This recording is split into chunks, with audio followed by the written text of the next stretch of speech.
नमस्कार, भारत टीवी में आप सभी का स्वागत है। मैं हूं कविता उपाध्याय। हमारे साथ में प्रवीण कसाना जी हैं, दिलशाद गार्डन ओ पॉकेट से अध्यक्ष हैं RWA के। हाल ही में लगातार समाज सेवा करते रहते हैं, चाहे वो वरिष्ठ लोगों के बीच में उतर करके आना हो या लोगों के महिलाओं की सेवा करने हो या युवाओं के साथ में जुड़ करके खड़े रहना हो।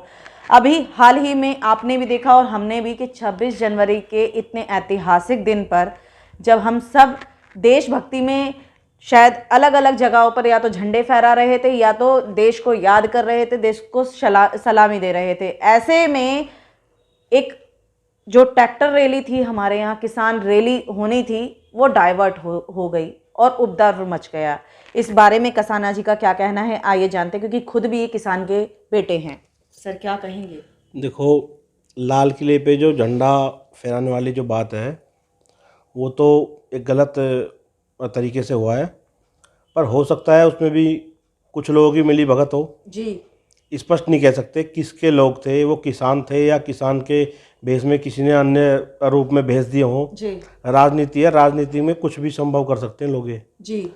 और सत्ताधारी पार्टी तो वैसे भी आज की डेट में कुछ भी कर सकती है। जी। ये है हमारा तो मानना। आपका क्या लगता है कि कंट्रोल हो सकती थी, स्थिति इतनी बिगड़ती नहीं? 300 पुलिसकर्मी घायल हो गए। देखो, जब आपस में विद्रोह होता है तो चोटें तो लगती हैं। जी। वैसे लाल किले पे इतने लोग कैसे घुस गए, ये भी एक बहुत बड़ा सवाल है। जब दिल्ली हाई अलर्ट पे थी। दिल्ली पुलिस कम से कम वहाँ हज़ारों की संख्या में थी और किसान भी शायद 400-500 के करीब तो होंगे। लेकिन ऐसा नहीं है कि हमारी सीमाओं की सुरक्षा ना कर पाए हमारी फोर्स, ऐसा भी संभव नहीं है ना। बिल्कुल। टिकैत साहब रो पड़े, भावुक हो गए। क्या लगता है, FIR दर्ज करा दी गई थी उनके खिलाफ भी, अभी भी वो बैठे हैं, लगातार सपोर्ट मिल रहा है किसानों का? देखो, 26 जनवरी के बाद, टिकैत साहब के बाद जो हम भी ये सोशल मीडिया पे देखते रहते हैं, कल शायद लाखों की जो संख्या में वहाँ गाजीपुर बॉर्डर पे जो किसान पहुँचे हैं जी। और सभी गांव के लोग थे, क्लिप के द्वारा जो हमें पता लगी। जी। तो ये तो है, अब ये आंदोलन शायद अब टिकैत के साथ खुल के आ गया। खुल के आ गया। बिल्कुल बिल्कुल खुल के आ गया जी। खास तौर पे यूपी के पश्चिमी उत्तर प्रदेश के लोग ज़्यादा इसमें सक्रिय हो रहे हैं। जी। है तो पूरे इंडिया में ही सक्रिय है जी। लेकिन हो सकता है मीडिया ना दिखा पाए, जी। है ना, कुछ ही चैनल दिखा रहे हों उसको। जी। ये वही टिकैत है 2013 में राजनाथ सिंह जब यहाँ पे जंतर मंतर पे किसान आंदोलन चल रहा था जी। तो राजनाथ सिंह जी उस आंदोलन में आए थे। जी। तो ठीक है, ये किसान मोर्चा ये कोई पार्टी या वो नहीं है, किसी के जो संबंध में नहीं आती पार्टी वगैरह के, जो मतलब किसी के भी, ये तो किसानों के लिए हक की लड़ाई लड़ती है।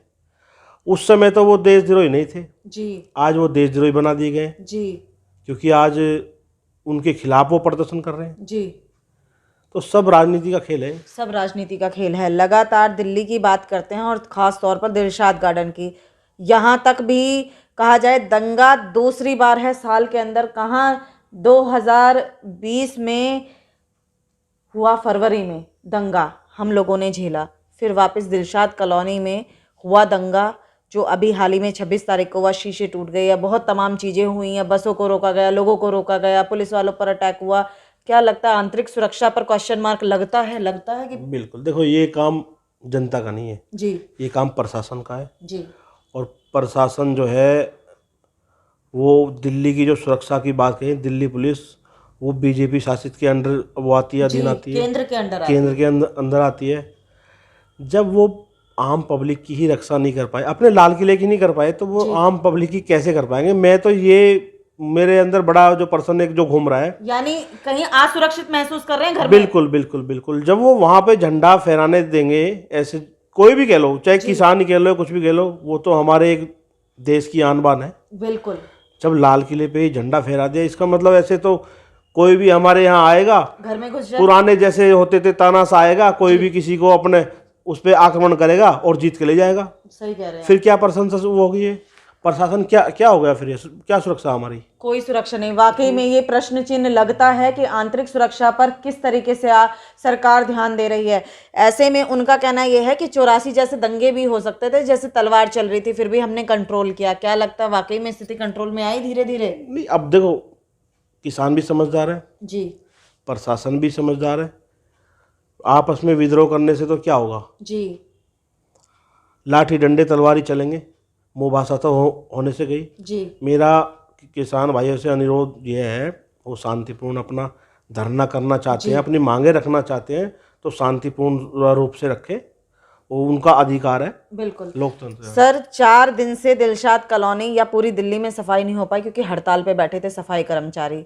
क्या लगता है बार बार यही सवाल और यही जवाब आप मुझे देते रहते हैं कि क्यों नहीं वेतन देते, क्यों नहीं वेतन देते? क्या दर्द अंदर से तो आता होगा ना इनके लिए? देखो, सफाई भी फ्री में कब तक करेगा इंसान, जी वो भी अपने बच्चों को फीस है उसकी, खाना है उसका, बहुत खर्चे होते हैं घर में। अब एमसीडी उनको जब सैलरी नहीं देगी तो क्यों, वो मतलब बेफालतू के थोड़ी ना है, ऐसे ही थोड़ी अपने घर से बाहर निकलते हैं, वो भी एमसीडी की नौकरी कर रहे हैं तो उन्हें तनख्वाह देनी चाहिए ना, जी। तभी तो सफाई करेंगे। लगता है आम आदमी पार्टी का आना जरूरी है यहाँ पर। देखो, बदलाव, मुझे लगता है बदलाव होने के पूरे पूरे आसार हैं और पब्लिक जो है बदलाव के मूड में है। आम आदमी पार्टी को ही क्यों चुने, बीजेपी को क्यों नहीं? देखो, काम होता है, बीजेपी इंडिया में मोस्टली हर राज्य में बीजेपी शासित वो है राज्य, जी ठीक है ना। अब दिल्ली के लोगों को केजरीवाल का काम पसंद आया, काम अच्छे तो कह रहे हैं, उसने उसके वोट जो आम इंसान जो देता है वो भाषणबाजी पे नहीं देता, उसके कामों पे देता है, कामों पर देता है। हाँ। कुछ लोग अब ये हैं, यहाँ पे क्या है, दिल्ली में बीजेपी वाले सिर्फ धरना, वो तख्तियाँ लेके खड़े हो जाएंगे कि हमारा इतना निकला, हमारा इतना निकला, कोर्ट में जाते नहीं, क्यों? फिर इनके पास मुद्दा नहीं रहेगा कुछ भी। अरे काम करके दिखाओ, काम अगर जो तुम अच्छा करोगे तो पब्लिक आपको वोट देगी, जब काम अच्छा नहीं करेंगे तो और किसको वोट देगी? जो काम अच्छा कर रहा है उसको वोट देगी। दिलशाद काम नहीं हो रहा कुल मिलाकर के। देखो, दिलशाद कॉलोनी में जैसे काम है, जी एमसीडी के द्वारा तो कुछ हो ही नहीं रहा। जो भी हमारे यहाँ दिल्ली में काम हो रहा है, रोड अभी ये फुटपाथ वगैरह पे विधायक जी अभी काम चल रहा है जी हमारे पॉकेट के सामने, वो पीडब्ल्यूडी के द्वारा हो रहा है, जी यानी कि जो दिल्ली गवर्नमेंट है जी उसके द्वारा हो रहा है। बाथरूम बना हुआ, आपको शायद मैं उसको दिखाऊंगा। जी यहाँ पे हमारे निगम पार्षद जी ने बाथरूम जो बनवाया था, पूरा ब्लॉक उससे परेशान है, आने जाने वाले रोड जो व्यक्ति हैं वो परेशान है। बाथरूम यूरिन जो है होता है वो बिल्कुल रोड पे ऐसे बहता है जैसे पानी, जी बिल्कुल जैसे पानी, वैसे सफाई की बात करते हैं।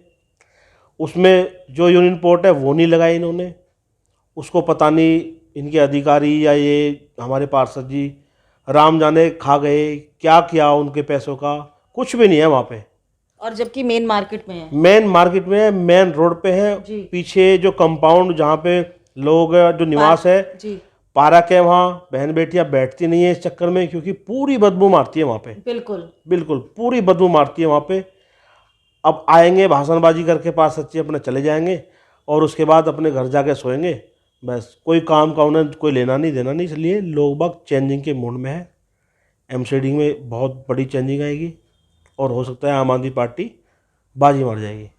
क्योंकि सीमापुरी विधानसभा की बात करें तो 2 सीटों पर काबिज है आम आदमी पार्टी निगम में, और 1 सीट कांग्रेस और 1 सीट बीजेपी। दिलशाद कॉलोनी की बात करें तो यहाँ लगातार कसाना जी ये समस्याएं उठाते रहे हैं, लोगों की जो मेन समस्या है वो सामने लेकर के आते हैं और कहते हैं कि चेंज जो करना है वो व्यक्तियों को करना है, हमारे नागरिकों को करना है, लोगों को करना है, क्योंकि आपको ही वोट देकर के बदलाव लाना होगा, दिल्ली का विकास करना होगा।